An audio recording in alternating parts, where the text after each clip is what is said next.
స్వామి సన్నిధిలో చూడొచ్చు. మధ్యాహ్నం 3 గంటల ప్రాంతం అవుతుంది. కొంత క్రౌడ్ అయితే తగ్గింది. ఉదయం మాత్రం ఇసుకేస్తరాలని భక్తజనం అయితే కనిపించింది.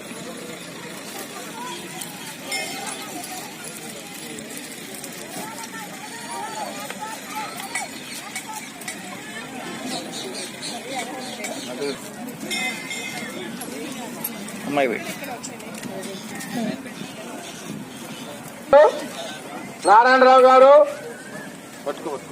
జోషి గారు, వారి కుటుంబ సభ్యులు స్వామివారి ఆలయ నిర్మాణానికి 1101 రూపాయలు సమర్పించారు. వారికి వారి కుటుంబానికి వెళ్లవేళలా బాలా ఉగ్ర నరసింహస్వామి ఆశీస్సులు ఉండాలని కోరుచున్నాం.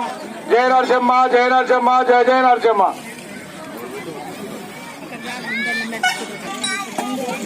అంటే వేరే వేరే ఉన్నారా?